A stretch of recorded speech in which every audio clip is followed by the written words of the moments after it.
candidat du RDR, est à vous pour une vingtaine de minutes. Bonsoir, Monsieur le Président. Bonsoir, M. Bayala. Monsieur le Président. Excusez-moi, juste une précision. Juste une précision. Hein. Quand vous avez dit Monsieur le Président, on l'a bien entendu, Président du RDR. Reporters sans frontières a fait une mission de monitoring des médias en Côte d'Ivoire sur un financement européen, parce que l'objectif c'était d'observer le comportement des médias pendant la campagne de l'élection présidentielle de 2010.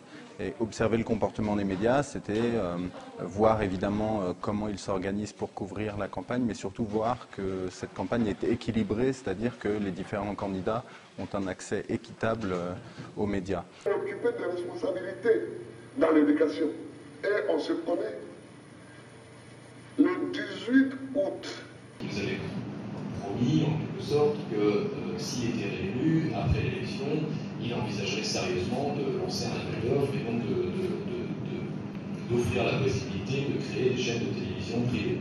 On nous a expliqué que ce n'est pas souhaitable avant l'élection pour tout un tas de raisons, parce qu'il avait notamment peur que ce qui se passe aujourd'hui et que les dérives qu'on a pu constater dans la presse écrite, on les constate également de manière amplifiée cette fois dans des chaînes de télévision privées. On a observé différents médias, la presse écrite, la télé, la radio, des médias privés, des médias publics évidemment, et notamment en termes de médias publics, la RTI et le quotidien Fraternité Matin.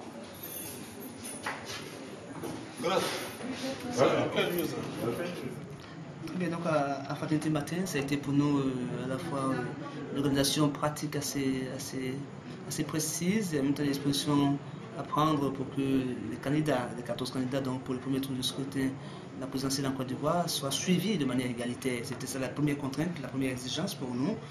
Donc nous avons affecté à chaque candidat un journaliste. Nous avons défini l'espace rédactionnel pour chaque candidat en raison de 2500 signes par article, avec une photo par candidat de taille similaire. Et donc traiter les candidats de sorte que personne n'était perçu comme étant un candidat d'une valeur telle ou alors d'une autre telle considération particulière. L'espace appelé Fatma au cœur de la présidentielle. Et puis donc pour le suivi des candidats, c'était donc la rubrique à l'épreuve du terrain. Vous voyez bien que chaque candidat a son espace de 2500 signes. L'objectif d'une telle mission pour Reporters sans frontières, évidemment, c'est de peser sur les événements et sur la campagne. Donc on a fait un certain nombre de communiqués de presse pendant la campagne, au fur et à mesure de nos observations. Quand on observait par exemple une dégradation du ton dans les médias ou quand on observait un déséquilibre de temps d'antenne dans les médias publics, on a fait des communiqués de presse, on a fait des lettres aux autorités.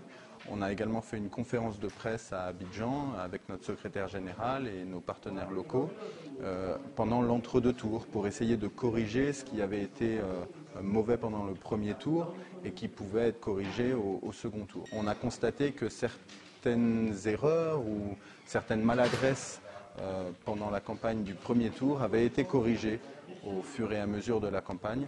Et je pense qu'en conclusion, on a constaté que les médias ivoiriens avaient fait des efforts considérables pour assurer une campagne électorale équilibrée. Ce que nous regrettons évidemment, c'est la façon dont la crise politique que connaît ce pays a rattrapé les médias.